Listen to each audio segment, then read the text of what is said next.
menjadi teman setia Anda. Ya, rekan Real FM masih bersama dengan Una tentu saja di malam hari ini yang menemani ruang dengar Anda ya. Tepat di program acara Observasi Raw setelah kita berpindah dari Raw Slowdown ya. Di formasi pukul 8 sampai nanti mendekati formasi pukul 10 malam. Baiklah rekan Real FM, seperti biasa juga nih untuk hari Rabu tanggal 15 September 2021 kita ada talk show bersama dengan IAIN Kota Padang Sidimpuan. Dan saat ini sudah bersama Una, salah satu narasumber kita dari Fakultas Ekonomi dan Bisnis Islam. Ini ada Ibu Novinawati MA. Kita sapa dulu ya. Assalamualaikum warahmatullahi wabarakatuh, Bu. Waalaikumsalam warahmatullahi wabarakatuh. Gimana kabarnya di malam hari ini, Bu? Alhamdulillah sehat. Alhamdulillah. Baik Bu, tema kita di malam hari ini adalah seputar keuntungan menjadi nasabah di bank syariah. Iya. Ya, oke. Tapi mungkin sebelum dijelaskan oleh pemateri kita nih, kira-kira apa itu Bu bank syariah? Iya. Kalau kita bicara mengenai bank syariah ya, ini sebetulnya bukan hal yang baru karena di Kota Padang Sidimpuan pun bank syariah udah ada ya semenjak 2009 kalau saya nggak salah. 2001 ya, nggak pasti ya. Bank syariah adalah lembaga keuangan yang mana operasionalnya sesuai dengan prinsip-prinsip yang ada dalam syariah Islam. Nah, bedanya dengan bank konvensional yaitu dari segi operasionalnya, yang mana operasional di bank syariah itu harus berdasarkan prinsip-prinsip yang ada dalam ajaran agama kita, agama Islam gitu.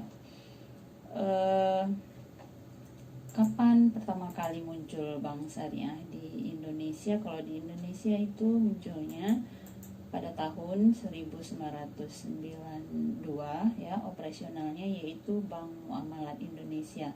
Nah, alhamdulillah Bank Muamalat Indonesia di Kota Padang Sidimpuan itu sudah ada ya, tepatnya itu di samping Horas Bakery. Nah, Bank Muamalat. Kemudian selain dari Bank Muamalat ada juga bank syariah lainnya. Mungkin itu ya yang bisa saya jelaskan apa itu bank syariah. Kalau kegiatannya, bank syariah itu hampir sama dengan bank konvensional. Hampir samanya, kenapa saya bilang hampir sama? Karena di bank syariah itu dia sama-sama melakukan kegiatan penghimpunan dana berupa simpanan. Kemudian bank syariah juga menyalurkan dana kepada masyarakat dalam bentuk pembiayaan. Kalau di bank konvensional dia menyalurkan dana ke nasabahnya dalam bentuk kredit.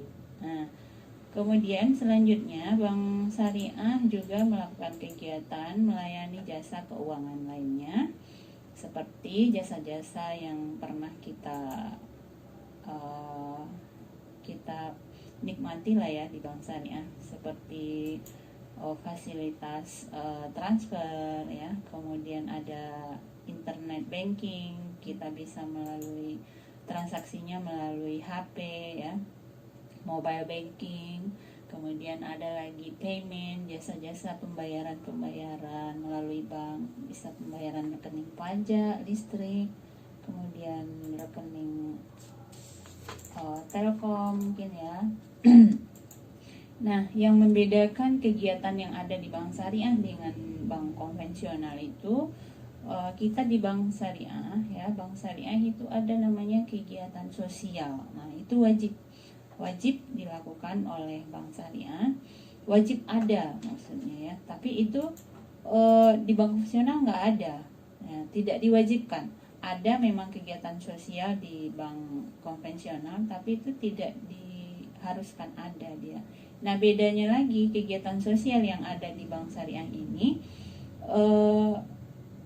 bentuknya adalah dalam menghimpun dan menyalurkan dana zakat, kemudian menghimpun dan menyalurkan dana kebajikan, qardul hasan. Nah, itu kalau yang dihimpun, kalau zakat jelas ya, yang dihimpun adalah zakat dari para muzaki yang wajib membayar zakat. Kemudian kalau yang dana kebajikan itu sumbernya dari dana infak, sedekah ya, kemudian dana hibah atau lain-lainnya. Itu dia. Nah, itu tidak ada di bank konvensional. Nah, itu yang membedakan bank syariah dengan bank konvensional dari segi kegiatan atau fungsinya. Iya. Iya Bu, terima kasih. Kemudian nih banyak juga ya orang bertanya-tanya, apakah yang dinamakan syariah itu dari sistemnya atau dari mananya? Karena memang banyak juga masyarakat yang masih bingung syariahnya itu di bagian mana ya, seperti itu. Ada lagi memang hal yang membedakan bank syariah dengan bank konvensional, yaitu dari segi operasionalnya. Apabila kita lihat dari sistem keuntungan ya, kalau keuntungan di bank konvensional kan dia menggunakan sistem bunga ya. Kalau kita di bank syariah, kenapa saya bilang kita ya? Karena saya dosen perbankan syariah. Kemudian dulu waktu kuliah saya juga jurusannya konsentrasi perbankan syariah. Jadi gimana ya, perbankan syariah itu kayaknya udah milik kita gitu. Makanya dari segi sistemnya ya, kalau di bank konvensional dia menggunakan sistem bunga. Kalau di bank syariah, bank syariah dia menggunakan sistem bagi hasil, kemudian ada sistem jual beli, kemudian ada sistem sewa, kemudian ada juga sistem titipan ya, kemudian ada lagi sistem lainnya atau menggunakan akad-akad lainnya gitu. Nah, sistem bagi hasil, nah gimana itu bentuknya sistem bagi hasil? Kadang ada ya masyarakat yang bilang, bank syariah itu sama saja dengan bank konvensional, sama-sama ada keuntungan gitu ya. Yang beda cuma namanya aja. Di bank konvensional namanya bunga, kemudian nanti di bank syariah namanya bagi hasil, entah margin gitu ya. Kadang masyarakat nggak mau tahu. Yang penting bagi masyarakat di bank syariah itu juga ada keuntungan gitu loh. Kalau seandainya dia mengajukan butuh dana, dia datang ke bank syariah mengajukan pembiayaan. Nah, bank syariah itu juga ngambil keuntungan. Nah, di bank konvensional, nasabah atau masyarakat mengalami kekurangan dana juga, dia mengajukan pinjaman ke bank konvensional. Nah, bank konvensional pasti ngambil keuntungan yang namanya bunga gitu ya. Nah, sebetulnya persepsi yang menyamakan antara bank syariah dan bank konvensional itu tidak benar ya. Dari segi perbedaannya bukannya dari segi namanya aja, tapi sistem perhitungannya juga berbeda. Nah, kalau bunga itu perhitungannya dari pokok pinjaman yang diterima oleh si nasabah. Nah, kalau bagi hasil, yang namanya bagi hasil itu perhitungannya berdasarkan hasil yang diperoleh oleh nasabah. Nah, memang yang disepakati itu sama-sama persentase yang disepakati di awal. Kalau bunga umpamanya 10% ya, 10% dari total pinjaman yang diterima oleh nasabah. Kemudian kalau bagi hasil itu yang disepakati adalah nisbah. Nah, bentuknya juga dalam bentuk persentase. Nah, persentasenya nanti bisa saja rasionya itu 40% untuk nasabah, 60% sisanya untuk bank syariah contohnya.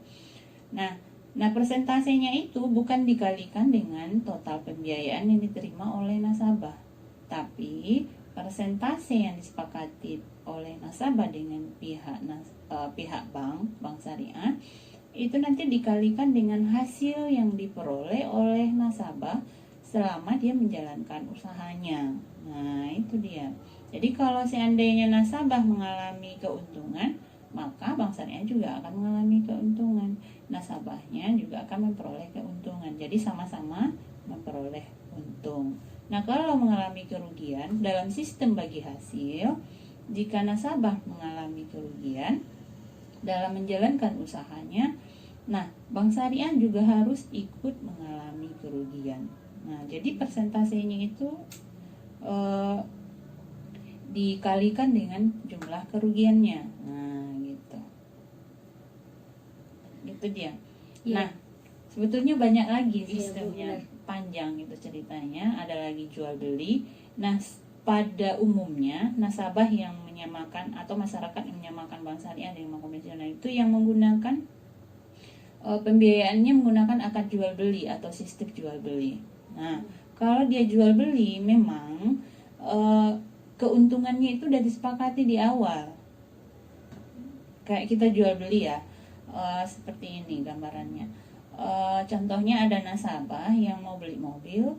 Nah, dia hanya punya uang cash 30 juta. Harga mobilnya 180 juta. Berarti ada sisa 150 juta lagi, dia mengajukan pembiayaan ke bank syariah.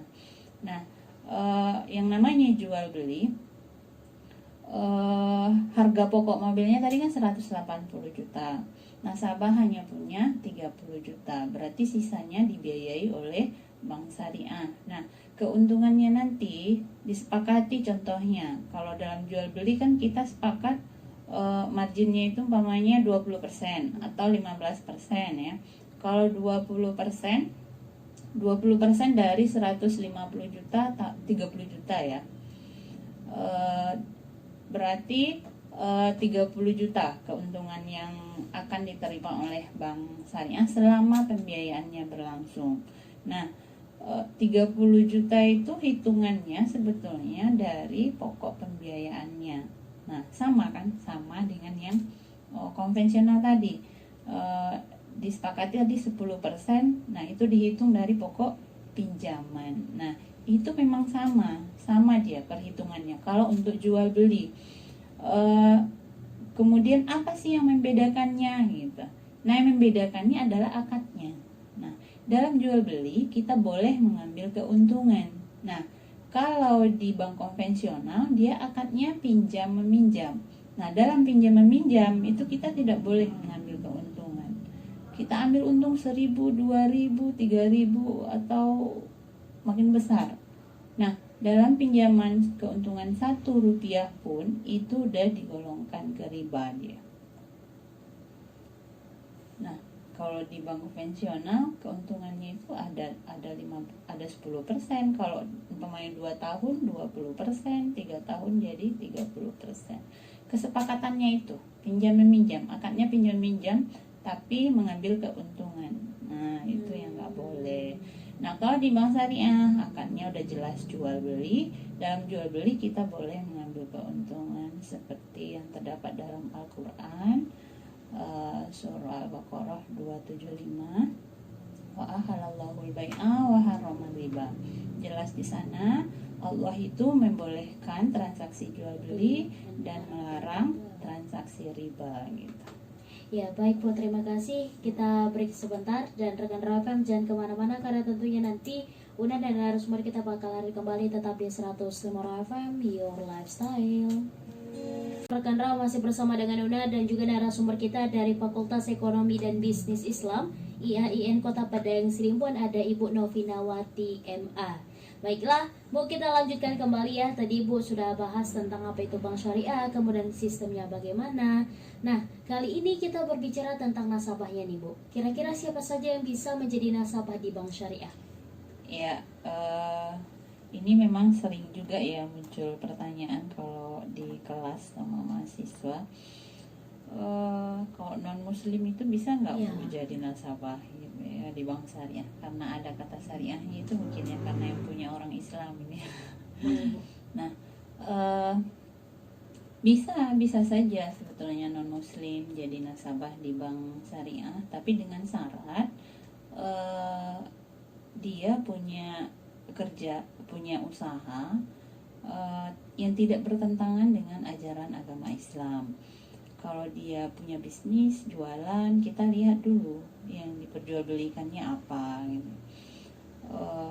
Kalau dia punya usaha mungkin di bidang peternakan mungkin ya, nah yang di ternaknya itu apa gitu. Kita lihat dari objek usahanya, itu yang penting.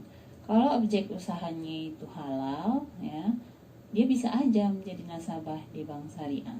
Nah, kenapa? Karena memang Islam itu kan rahmatan lil alamin gitu ya. Jadi karena bank syariah itu berdasarkan prinsip-prinsip syariah Islam, nah dengan sendirinya bank syariah juga merupakan rahmatan lil alamin. Jadi bank syariah akan melayani nasabahnya tanpa membeda-bedakan dari segi suku, ras, golongan, dan agama. Jadi agama apapun pasti dilayani oleh bank syariah asalkan nasabah itu memiliki usaha yang tidak bertentangan dengan agama kita gitu. Baik Bu, jadi intinya boleh saja asal memenuhi syarat Boleh. tersebut tadi ya Bu. Iya. Ya, kemudian sebelum kita masuk kepada intinya nih Bu, ada satu pertanyaan juga nih yang sering di apa ya namanya, terlintas di benak masyarakat. Kenapa sih kita harus lebih memilih syariah daripada konvensional? Oh iya. Iya, kenapa sih kita harus memilih bank syariah gitu ya? Ya, tentunya kita memilih syariah. Nah, kita kan agama kita agama Islam. Nah, dalam ajaran agama kita dianjurkan agar kita memeluk agama Islam itu secara kafah. Kita menjadi muslim yang kafah, yaitu muslim yang sempurna gitu. Sempurna muslimnya itu maksudnya adalah bukannya dari segi ibadah aja kita ikuti Islam itu gitu ya, tapi dalam kehidupan sehari-hari kita juga harus berdasarkan ajaran agama kita. Contoh dalam bertransaksi ya, dalam kita berjual beli, kita harus mengikuti ajaran agama Islam. Contoh yang jadi pedagang ya, nah pedagang itu harus jujur. Nah ikutilah berdagang ala Rasulullah gitu ya, yang mana Rasulullah dalam berdagang dia menyampaikan dengan jujur kepada para calon pembelinya modalnya segini. Nah malahan Rasulullah itu berdagang dia menggunakan kayak sistem lelang gitu. Ini modal saya 10.000. Nah, siapa yang mau beli lebih dari 10.000? Nah, ada mungkin calon pembeli itu dilihatnya barangnya bagus. Nah, mungkin dia layak, mungkin harganya 20 katanya. Ya, saya beli 20.000 gitu ya. Jadi Rasulullah tidak mematok ambil keuntungan sekian persen dari modalnya. Nah, dia dengan apa? Dengan jujurnya menyatakan ini modalnya gitu. Nah, siapa yang mau beli di atas modalnya ini gitu. Jadi gitu, makanya Rasulullah itu sukses dalam berdagang. Kalau sekarang kita lihat para pedagang yang ada di pasar itu, padahal modalnya itu udah tertutupi dengan harga yang ditawarkannya sama kita, yang ditawar oleh pembeli. Contohnya dia nawarin 50.000, kemudian ditawar oleh si pembeli 40.000 aja gitu. Oh, belum tertutup modalnya gitu dibilangnya. Padahal dengan harga 40.000 itu dia sebetulnya udah dapat keuntungan. Nah, di situ kan terlihat bahwa penjual itu tidak jujur. Pada umumnya sekarang para pedagang banyak yang seperti itu. Susah kita nyari penjual yang memang dia seperti Rasulullah, memberitahukan modal atau harga pokoknya kepada calon pembeli gitu. Nah, begitulah di bank syariah ya. Bank syariah itu ada juga prinsipnya seperti itu, yang tadi juga sempat saya singgung. Jual beli ya, ada sistem jual beli. Nah, akadnya namanya itu murabahah. Nah, dalam murabahah itu sebetulnya ada sistem jual beli yang mirip dengan yang dilakukan oleh Rasulullah. Nah, yang mana si pembeli itu tahu harga pokok barang yang akan dibelinya gitu. Jadi bank wajib memberitahukan harga pokoknya kepada nasabah. Kalau seandainya nasabah tidak tahu supplier ya, penyedia barangnya, nah yang cari penyedia barangnya itu adalah pihak bank ya. Nah, bank wajib memberitahukan harga pokoknya kepada nasabah. Nah, jadi dalam berbank kita memilih bank, kita juga harus mengikuti ajaran agama kita lah, gitulah intinya ya. Jangan ibadah aja kita ikuti ajaran Islam. Nah, dalam ekonomi kita juga harus mengikuti ajaran Islam, baik dalam berdagang atau kita bertransaksi, berjual beli. Kita sebagai pembeli juga harus pembeli yang tidak mementingkan murahnya aja sama kita. Kita juga harus melihat kondisi si penjual, kira-kira dia beruntung nggak ya, kira-kira kita melihat dari jenis barangnya, kita kan tahu kualitas harganya kira-kira berapa gitu. Kita juga tidak boleh zalim kepada si penjual sebagai si pembeli gitu. Ditawarkannya 100.000, kita tawar di bawah 50 gitu ya. Nah, kalau gitu juga sebagai si pembeli gimana gitu ya. Nanti si penjualnya jadi kecewa gitu. Baik Bu, kemudian kita masuk pada intinya ya. Kira-kira Bu, apa saja nih keuntungan menjadi seorang nasabah di bank syariah? Oke. Apa saja keuntungan kita menjadi nasabah di bank syariah? Yang pertama, di bank syariah itu otomatis ya, karena dia operasionalnya sesuai dengan prinsip syariah Islam, berarti terjamin ya uang kita itu 100% nanti akan disalurkan ke usaha-usaha yang halal gitu ya. Jadi kita tidak merasa khawatir nanti dana kita itu akan disalurkan ke nasabah-nasabah yang usahanya dilarang dalam ajaran agama Islam. Contoh, ada perusahaan miras, perusahaan rokok, itu bank syariah juga tidak boleh itu menyalurkan dana ke perusahaan yang memproduksi rokok, karena jelas-jelas rokok itu udah keluar fatwa MUI, rokok itu hukumnya haram ya. Jadi usaha-usaha yang dilarang itu tidak boleh dibiayai oleh bank syariah. Jadi dengan demikian, apabila kita menjadi nasabah di bank syariah, kita akan merasa damai, tentram, dan tidak merasa khawatir. Dana kita akan disalurkan ke usaha-usaha yang tidak halal gitu. Kalau disalurkan ke yang tidak halal, berarti kita secara tidak langsung telah memfasilitasi gitu, memfasilitasi perbuatan yang dilarang oleh ajaran agama kita gitu. Ya, dengan begitu berarti kita juga ikut berdosa gitu ya, ada catatan dosanya gitu. Iya. Selain itu ada lagi sebetulnya, masih banyak. Yang kedua, keuntungannya di bank syariah itu nama-nama keuntungan yang akan kita peroleh itu beraneka ragam dia ya. Kalau seandainya kita menjadi nasabah tabungan dengan akad mudharabah atau bagi hasil, maka nanti kita akan memperoleh bagi hasil namanya. Kemudian kalau seandainya kita punya tabungan ya, tabungan ada yang akadnya wadiah. Nah, keuntungan yang akan kita peroleh itu namanya bonus. Jadi ada dua macam dia dalam kegiatan penghimpunan dana yang dilakukan oleh bank syariah.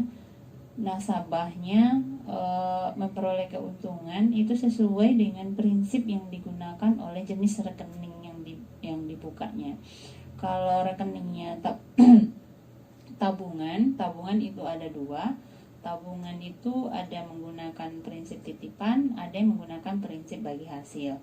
Nah, kalau dia menggunakan prinsip titipan, dananya itu bisa diambil kapan saja si nasabah butuh. Nah, tapi kalau tabungan yang menggunakan akad mudharabah atau sistem bagi hasil, nah dananya tidak bisa diambil kapan saja, tapi dia akan memperoleh keuntungan berupa bagi hasil. Nah, kalau bagi hasil itu jumlah atau nominal keuntungan bagi hasil lebih besar jika kita bandingkan dengan tabungan yang menggunakan prinsip titipan gitu. Jadi ada dua jenis keuntungan. bagi nasabah yang memiliki tabungan di bank syariah. Keuntungan atau imbalan ya namanya, imbalan yang akan diperolehnya itu yang dihitung setiap bulan oleh bank syariah.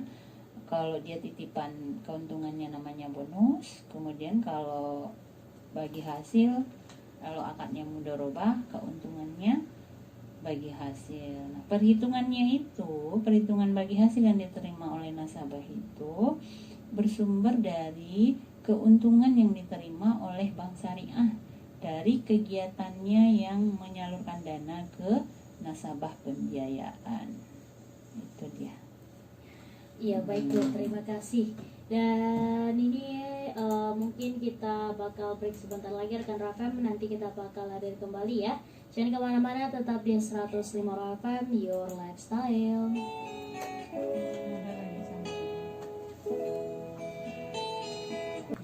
105 FM Your Lifestyle. Rekan Raw masih bersama dengan Una dan juga narasumber kita di malam hari ini. Ada Ibu Novinawati MA dari Fakultas Ekonomi dan Bisnis Islam IAIN Padang Sidimpuan. Baiklah Bu, karena waktu kita juga sudah mendekati informasi pukul 9 malam, mungkin boleh diberikan kesimpulan tentang tema kita di malam hari ini. Oke. Tadi tema kita judulnya ya, keuntungan menjadi nasabah di bank syariah ya. Jadi keuntungan menjadi nasabah di bank syariah itu tadi udah saya sampaikan. Yang pertama adalah terjamin kehalalannya 100%. Kemudian dengan begitu kita akan merasa nyaman, tentram, dan terhindar dari rasa khawatir dana kita itu akan dikelola secara tidak halal atau disalurkan ke usaha-usaha yang tidak halal. Kemudian selain itu keuntungannya tadi belum sempat saya sampaikan sebetulnya, ada juga bank syariah itu yang membebaskan nasabahnya dari biaya administrasi. Jadi biaya administrasi itu ditanggung sepenuhnya oleh bank syariah. Nah, bank syariah menerapkan pembebasan biaya administrasi kepada nasabahnya itu dulu BRI Syariah, sekarang BRI Syariah udah merger ya menjadi Bank Syariah Indonesia. Kemudian selain itu ada juga di sini ya di Kota Padang Sidimpuan, Bank Sumut cabang syariah itu juga menawarkan produk yang bebas dari biaya administrasi. Itu khusus untuk pelajar ya, pelajar mahasiswa gitu. Kemudian produk yang ada di bank syariah itu lebih bervariasi jika kita bandingkan dengan produk yang ada di bank konvensional. Contohnya tadi yang saya sampaikan, dalam kegiatan sosial itu bank syariah itu menghimpun zakat ya. Itu kalau kita punya mobile banking itu di fitur menunya itu ada zakat ya. Kemudian selain itu bank syariah juga menghimpun dana kebajikan infak dan sedekah ya. Kemudian boleh harapan untuk para pendengar. Boleh Bu. Ya, harapan saya kepada para pendengar setia radio Raw FM ya, bagi yang masih menjadi nasabah di bank konvensional, ayo kita segera hijrah ya, hijrah ke bank syariah, karena di bank syariah itu kita akan merasakan aman, dana kita itu aman ya. Kalau aman berarti kita tenang ya. Kemudian kita tidak ragu atau tidak khawatir dana kita akan dikelola secara tidak halal, kemudian disalurkan ke usaha-usaha yang tidak halal. Nah, karena tadi saya juga sudah sampaikan, ayo kita menjadi seorang muslim yang kafah ya. Kafah, muslim yang sempurna, bukannya dari segi ibadahnya saja, Tapi dari segi kehidupan dalam berekonomi ya, kita juga harus dianjurkan mengikuti ajaran agama Islam. Insya Allah dengan mengikuti jalan yang diridhoi oleh Allah, kita akan memperoleh kebahagiaan baik di dunia maupun di akhirat. Cukup itu saja, Una. Saya kembalikan sama Una. Iya, terima kasih banyak Bu dan rekan RFM. Demikian juga lah talk show kita bersama dengan IAIN Kota Padang Sidibun di malam hari ini. Mudah-mudahan apa yang disampaikan narasumber kita tentunya bisa kita manfaatkan ya, bisa kita ambil hikmahnya. Dan terima kasih banyak Bu sudah bergabung bareng Una di malam hari ini. Iya. Dan jangan kemana-mana rekan RFM, karena tentunya nanti Una bakal hadir kembali tetap di 105 RFM Your Life.